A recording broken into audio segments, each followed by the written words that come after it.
Hi, I'm here with Jane Turner, and she wrote a book last year on called Thrive in Midlife. That's right. And you're nearly finished another one, and this one's on weight loss. Yes. And yes. we caught up a couple of days ago, and we were talking about how weight loss, you go through a hero's journey. And so I would love you to tell us more about that. Yes. Look, it sounds like a superficial topic in a way, but it's anything but. Now, the background to this, of course, is that I wrote Thrive in Midlife, the end of 2014, at a time where I felt like I was being hammered by menopause. Now, there were physical symptoms, but there were psychological ones as well. And it was about me unconsciously, semi-consciously buying into stereotypes of, middle-aged woman, inevitable decline, becoming invisible in the world, all of those kind of things. And really, at the end of the day, I'm all about helping people in general and women in particular feel comfortable in the skin that they're in. Learning to love ourselves again. We're born loving ourselves, and somehow along the way it's educated out of us, it's trained out of us, it's, whatever, and we may add layers of fat, we may do all sorts of things to ourselves that are resourceful in the moment, but that we hang on to for way too long. Now, fast forward to today, and it's 2 years since I wrote Thrive in Midlife, and I was invited to do a trial of the CERT food diet. Now, CERT foods are your astringent vegetables, the things that make you go a little bit when you first taste them. So it's not all vegetables are equal, but these are the ones that, with other kinds of foods as well, stimulate the sirtuin glands in our body. And they switch on our body's tendency then to burn fat for energy rather than, just carbohydrate. So they have other really very cool anti-aging properties as well in terms of the way they operate. What are these foods? I need to know. Well, the foods, of course, when I say the astringent vegetables, there's a green juice that you start every day with that's your celery, including the leaves of the celery, kale, parsley, you pop in some ginger, you put in a lemon and a green apple. So if you think what's astringency, a green apple is, a red apple isn't. It's that taste, that slight bitey taste. Now, also you've got things like genuine dark chocolate, which stimulates that very same place, real coffee, red wine. What else do we have? Dates, red-eye chilies. There's a bunch of things. Buckwheat as well. They're probably your power CERT foods, and then they're, another grade of CERT food. And the thing about this way of eating is that you're not going to be restricting and never having this kind of food that you might love. You just want to pack as many CERT foods in as you can, because it puts your body in a much better place from the point of view of burning fat and aging well. So I was invited onto the trial. I was pretty chuffed about that, because since writing Thrive in Midlife, where I had really moved from a job that involved doing quite a lot of walking, also being in a job per se, where your day is broken up. You've got, you eat your breakfast, you've got lunch, and then there's dinner. I had all the time in the world. And when you're a writer and you're at your computer, even the best of us will find reasons to get up and move away from the computer. It's a healthy thing, but sometimes it's just called procrastination. And if procrastination takes you to the fridge and you're snacking all day, and if you had, a pattern of actually soothing yourself and calming yourself and dealing with boredom and a whole lot of other things as well with food, then there are some traps that can be, really fallen into. And for me, that period between writing Thrive in Midlife and now has been all about breaking those patterns that have been with me for my whole life. I'm someone who's been on every diet known to man, every crazy other thing, like wrapping yourself in methylated bandages and staying in a cold room for 2 hours. There was one really crazy thing that well, I that's one signed I up never for. tried. I've tried most Yeah, things. look, I tell you, Sharon, and the whole industry, that whole huge weight loss industry is predicated on this dumb stuff that doesn't work. There's my analysis of it. Dumb stuff that doesn't work. So I was invited on a trial of the cert food diet, which was, you know, scientists who were trying to make it easier for people to switch on their cert food, their cert gland, I should say, because we know that it can be switched on by fasting and by extreme exercise. So what it's about is putting the cells in your body under enough stress, but this is the good stress that results in some positive outcomes for us. But look, so I'm invited onto the trial of the cert food diet because it involved the accountability of going onto television to talk about the results. Then, of course, I was very, very good at doing it. Yeah. And I was actually somewhat fearful that the pattern I thought I had broken, because I essentially hadn't been on a diet for 2 years since writing Thriving Midlife. That was the deal I made with myself. And whilst I was pretty sure I'd broken the pattern that was all about either starving or binging, now talk about putting your body under stress, but I was pretty sure, and I'd been deliberate about not falling into that pattern, but I wasn't sure. And going into a diet could potentially trigger me, and to my great relief, it didn't. So why didn't it, is the question. And this is where the hero's journey comes into it. I could have mentioned the hero's journey anyway, you know, along here.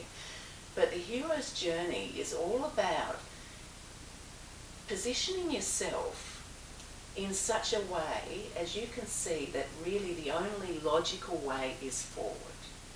Yeah? Now, hero's journey, and really I'll refer people onto YouTube to have a look at some really cool videos that explain it. There's one from Ted Ed in particular that's really worth looking at. But if you imagine a circle, we've got the clock face, let's say, and you're at 12 o'clock. That's the beginning of your hero's journey. And you'll have a calling of one kind or other. Now, back when I wrote Thriving Midlife, the calling that I had was to write a book that is going to help people in the life phase that I was struggling with to just feel better about themselves, you know, to generally make themselves better by self-care, such as diet and exercise and mindfulness and managing their stress, but also just to get it in their mind that they're entitled to feel good. That's all there is about life. We are. Oops, sorry, sweetie. We're entitled to feel good. So for me, that was the calling. And I resisted it, and we can resist for as long as we want. We can't go backwards, but we can be stuck. We can be stuck. And, you know, for reasons to do with my circumstances at the time, I was pushed as much as, you know, taking the volition of my own and moving forward. But you move forward, and on the hero's journey, once you do, then helpers emerge, mentors, teachers, and you'll be guided along the way. You will encounter barriers, but you'll work out, with the help of others, how to overcome those barriers. So let's say we're at 3 o'clock now. If we're looking at the clock face, we're at 3 o'clock. And we get over that barrier, which is a big one about moving out of the familiar world into the unfamiliar world. And then this is where more barriers come to the fore. And there comes a time at 6 o'clock where you're kind of on your own. That's the big one, where you work it out. You work it out in your own way for yourself. And you start to re-emerge then back into the familiar world. Let's say 9 o'clock brings you back up into the top of the circle again. You come back into the familiar world, but you come back very changed, very transformed, and that much more empowered in your life. And of course the barriers that we encounter are all up here. They look like they're out there, and if you can imagine all of the classic movies, the Star Wars, you know, Hunger Games, Wizard of Oz is a great one as well. But you know, think of Star Wars. Who was Darth Vader really? You know, he was Luke's dark side. Yeah. And I even get, you know, even now I get goosebumps when I think about that, and I think about all of my dramas around and battles with and putting off living my life because of the weight that I was, you know, and I see, oh my God, this is a classic hero's journey. And it's taken me a very long time to come up and out the other end, but in the end I did. And when we think about it, we'll do a number of heroes' journeys in our lives. We might not even recognise them as that until we learn what the hero's journey was. I think every time we go through something big and we push through, that's the hero's journey. Yes, and you do feel it somewhere, but you might not be conscious of it. So this is just what I love about people. You know, I work with people because there is just something so fundamentally wonderful about the struggle. You know, I guess a lot of coaches are all about, okay, here you are, and here's where you want to get. We get you there as fast as we can. Well, we do, in fact. You know, it's that stuff in the middle, the what prevents you. That's where the magic happens. Yeah. It's not there. That's not the magic. This stuff's the magic. But that's why we have a job, of course, is that if life does play out like a hero's journey, then we can step in for others in the way that others have stepped in for us to help the evolution of individuals, which of course equates to the evolution of the human race. And that's the deal. That's what we're here for. Yeah, and it's a beautiful thing to be able to give back like that to somebody as well. Yeah. Because as you said, there's a point there where you have to do it on your own. Yes. And even though you do it on your own, it's really nice to have support from people as well. So even though you're doing it on your own, you can talk to your friends and they'll always come up with an answer for you. There's always support, no matter whatever you're trying to push through in life, whether it's weight loss or public speaking or writing a book, or writing you know, all of these things. Yeah. There's always somebody to go out there, and it's about finding that right person that can help you push you that little bit further. That's it. Yeah. So for me now, of course, I can relax around food. There were times where that would have just been unimaginable to me. Now to other people, it's unimaginable that you wouldn't. So that's the other part of all of this. Some people will be watching this and go, well, this is nuts. Yeah, if they've always had a healthy relationship with food, this will mean nothing to them. That's exactly what are you talking about? Yeah. So for me, two great learnings to point out here for me. Well, three. There's probably about 20, but anyway, let me sort of talk about the main ones. The hero's journey in particular has now helped me to put context around life. And there's probably nothing that's ever going to stymie me in the same way as this whole weight loss thing, and my relationship with food, and thereby my relationship with myself has been so difficult to get an even keel on. So the hero's journey, I'm grateful to have come across. The whole empowerment of writing a book.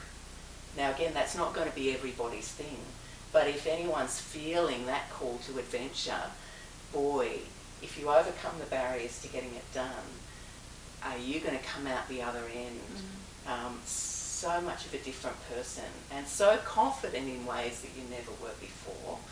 So there's the whole book writing thing, and there's the whole food thing too. Now that my body feels nourished, I get it. I get the difference. I'm now not needing to go after all the comfort foods that I thought were going to fill me, because they never were. That wasn't the kind of hole that I had.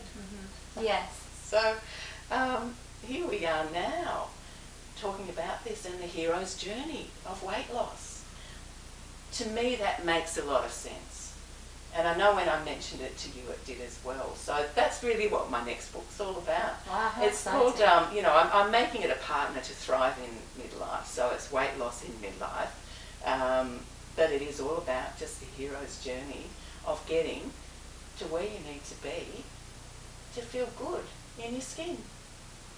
Well, when the book is written, I will want to read it. Yes. Because I think, I've always had weight and food issues myself. And I feel that, I'm in that point where I feel like I'm balanced, but I've got to give it a bit more time to see whether that balance is... Yes. And mine was never binging, but it was under-eating, over-training, which is the same thing. It's still a complete imbalance. Yes. So I feel now that I'm not training as much. I'm just walking every day, and doing a little bit of body weight stuff, but eating really healthy foods. Yes. And I feel balanced, but it hasn't been that long since I've lost the weight. So Yes. it's we're all in different stages, aren't we? That's so right. I think whatever stage of weight loss you're in, whether it's you're at the beginning of your weight loss journey, in the middle, or towards the end, this bit's going to help, because it's going to make you understand more at what part that you're at. Yes. In the journey. And I remember really having to answer this question for myself. If I'm writing a book on weight loss, am I potentially perpetuating the problem that I'm wanting people to be able to move away from? But what I get is that if you are actually carrying more weight than is good for you, and if that weight is actually baggage that's keeping you stuck. And that's really a big thing as well, as we, and the physical aspect of stuck energy. And of course you would know a lot about that and see a lot of that with the massage and the body work that you do with people. Then, it's about just seeing the whole thing in a different context for me. And yes, that I call it, I even struggled with weight loss. Those words, but because they've been misused so much, and it's like weight loss. You don't know where to put the exclamation marks and the parentheses, and there is no punctuation that's going to make this meaningful for everybody. But I just have to trust that it will reach the people that it's going to help. Well, I really, really hope it does. So if anyone wants to get hold of you, Jane, where will they find you? Yes. Look, they can find me at wellnesscoachingcollective.com.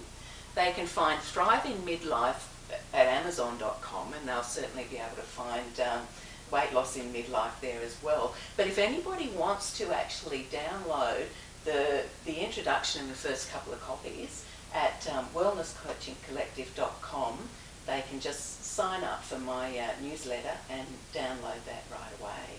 So that might be just something that helps people get off the starting blocks. Cool. Thank you so much. And of course you write for Holistic Living magazine. Oh, how did I not mention that? Exactly. So we've got a few of your articles on the website as well, and obviously as you keep writing there'll be more. So. Yes, indeed. Well, thank you so much for coming in today. Well, thank you for having me, Sharon. You're welcome.